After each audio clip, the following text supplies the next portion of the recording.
Did Assassin's Creed deserve a sequel? Let's have a conversation. I know some of you will say that no, it shouldn't have gotten any sequels because then we wouldn't have this abomination.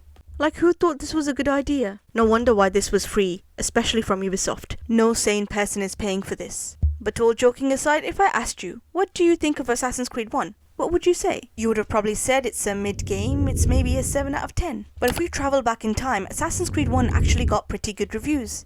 GameSpot gave the game a 9 out of 10, and Game Informer gave the game a 9.5 out of 10. This is the original Assassin's Creed we're talking about. Released in 2007, the same blockbuster year where games like Mass Effect, Bioshock, Halo 3, Call of Duty 4, The Orange Box, Uncharted 1 and even the PC killer Crysis came out. So it's safe to say Assassin's Creed 1 had some tough competition. Ubisoft nowadays are known for their formulaic games, but back in the mid-2000s, Ubisoft took risks. A perfect example of this is Assassin's Creed itself. Assassin's Creed was originally being developed as a Prince of Persia sequel, called Prince of Persia Assassins. The idea was that the player would take the role of a female assassin bodyguard of the prince.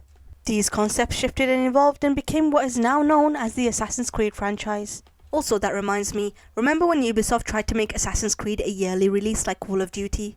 I think that definitely contributed to the downfall of Assassin's Creed, I guess, as some people would call it. But especially the Assassin's Creed fatigue that we got, which then made Ubisoft add RPG elements to Assassin's Creed that I'm definitely not a fan of. But since we are on the topic of Assassin's Creed fatigue, when Assassin's Creed 1 was released, it was groundbreaking.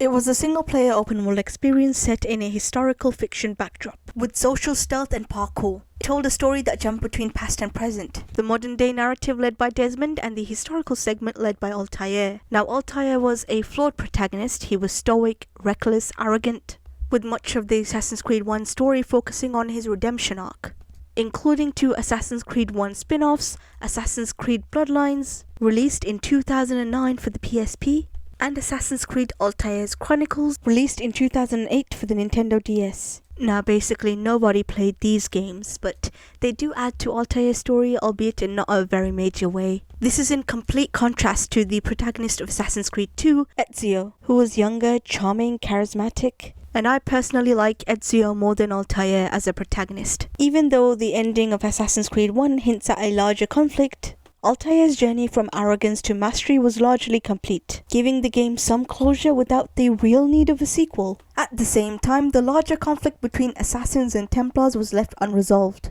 giving the sequel a purpose, although not one necessarily centered on Altair. Ubisoft seemed to think so too because they chose Ezio to lead the next trilogy of Assassin's Creed games, giving us one of the most memorable protagonists in gaming. Now, in terms of the story of Assassin's Creed 1, I really hated the way they spoiled the main twist in like the first 5 minutes of the game. Because they revealed this twist so early, you feel less motivated to continue playing. With the mystery gone from the start, the game relies heavily on its missions, parkour and combat to keep you engaged. For some players, that's enough, but the story loses a lot of the hook that could have made every assassination feel more meaningful. Instead of uncovering secrets and being surprised by twists, you're left following a fairly straightforward checklist of targets.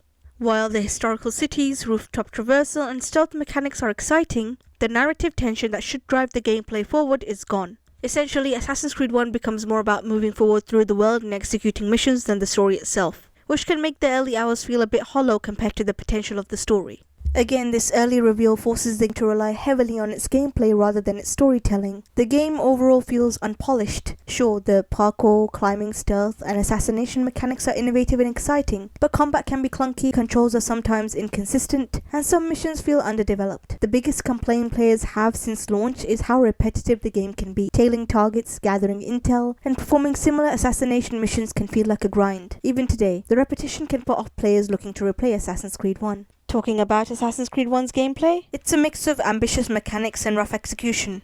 Parkour lets you traverse rooftops and explore the cities freely, while social stealth, blending into crowds, walking alongside groups, sitting on benches, or hiding in plain sight, allowed the player to evade detection in a living city rather than relying solely on shadows or cover. This was innovative for its time, and while stealth games like Thief or Hitman existed, Assassin's Creed's approach to hiding within a realistic city full of NPCs added something new to the mix.